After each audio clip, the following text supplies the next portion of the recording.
possible sans la complicité européenne continue. De Ursula von der Leyen, présidente de la Commission, après que Netanyahou, l'homme qu'elle a été trouvé à Tel Aviv, à qui elle a serré la main, un grand sourire, à qui elle a promis tout son soutien, l'homme à qui l'Europe vend encore des armes, à qui on donne des fonds publics européens, mais aujourd'hui, la Cour pénale internationale dit il faut l'arrêter pour crime contre l'humanité, pour crime... Eh ben, l'embarras de Madame von der Leyen qui n'arrive pas à faire un tweet pour dire ah ben oui, Poutine, oui, je veux qu'il soit arrêté, mais Netanyahou, mon allié, mon ami, doit être arrêté aussi, est palpable partout dans le monde. Et partout dans le monde, on voit que cette Union européenne a deux poids, deux mesures, même si elle prétend que non, que les vies palestiniennes ne valent pas pour cette Union européenne ce que valent les vies ukrainiennes, que même dans ce Parlement, on n'arrive pas à voter une résolution pour condamner les crimes de guerre israéliens. C'est inacceptable. Alors aujourd'hui, dans ce monde, l'Europe a un choix à faire. Est-on du côté de la justice ou du côté du colonialisme illégal israélien? Faisons ce choix et faisons-le maintenant. Chers collègues, vous demandez une nouvelle sanction contre l'Iran parce que l'Iran a clairement violé le droit international en répliquant à la destruction de son consulat par Israël. Mais pourquoi alors vous n'appelez pas à des sanctions contre Israël quand Israël bombarde la Syrie, le Liban, des hôpitaux à Gaza, un consulat iranien ou quand des missiles israéliens tombent même en Irak? Vous appelez terroriste une partie de l'armée iranienne, mais parlerez-vous aussi de terrorisme d'État de la part de l'armée israélienne? Vous avez envoyé des jets, des avions de chasse européens protéger les bases militaires israéliennes. Mais en 6 mois, aucun enfant palestinien n'a mérité votre protection. Aucun. Est-ce qu'une base militaire israélienne vaut mieux que la vie des 15 000 enfants palestiniens? Alors soit le droit international vaut pour tous de la même façon, soit nous sombrons dans un monde où règne la loi du plus fort et le chaos, nous n'avons rien à gagner là-dedans. Et votre deux poids, deux mesures est en train de torpiller à une vitesse inouïe le peu de crédibilité qui restait encore à l'Union européenne sur la scène internationale.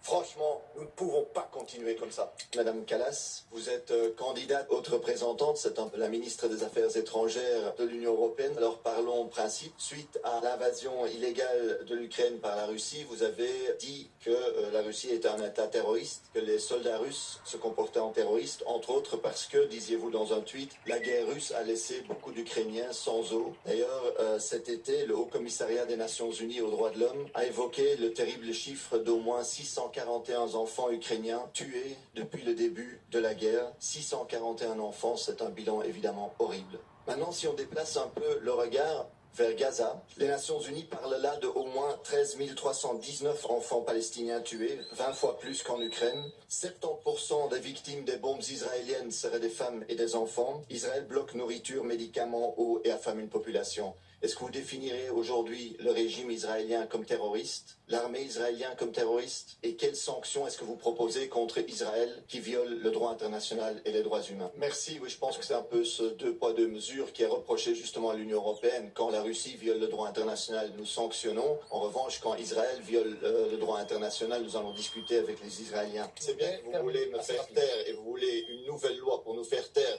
nous donner 5 ans de prison pour que la liberté d'expression soit muselée. On ne vous laissera pas faire. Vous ne m'entendrez jamais soutenir la Hamas. Par contre, ce qui me dérange beaucoup, c'est qu'ici, il y a des gens qui semblent ne pas considérer les actes israéliens, de l'armée israélienne, aujourd'hui, comme des crimes de guerre. Quels actes? Parce que pour l'instant, il n'y a pas... Alors, depuis une semaine, il y a eu 724 enfants palestiniens tués à Gaza par l'armée israélienne. Israël a dit on va couper l'eau, l'électricité et la nourriture à Gaza, 2 millions de personnes. Crime de guerre, c'est interdit. Ils ont dit on veut que 1 million de Palestiniens dégagent. C'est un déplacement forcé, c'est interdit aussi.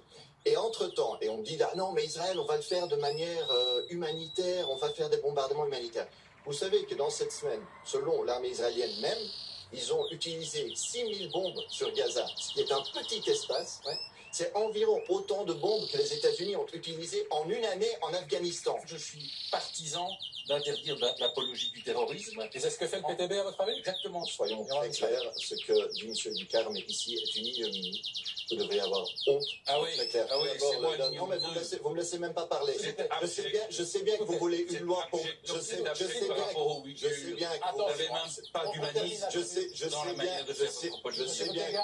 Vous avez la parole. Je sais bien que vous voulez me faire taire et vous voulez une nouvelle loi pour nous faire taire, nous donner 5 ans de prison pour que la liberté d'expression soit muselée. On ne vous laissera pas faire. Et soyons très clairs, le droit de résistance n'est pas le PTB qui le défend, c'est dans le droit international. Il peut prendre différentes formes, ok? Le terrorisme Mais il n'y a aussi, apparemment, aucune justification, je l'ai dit régulièrement, de manière répétée ici.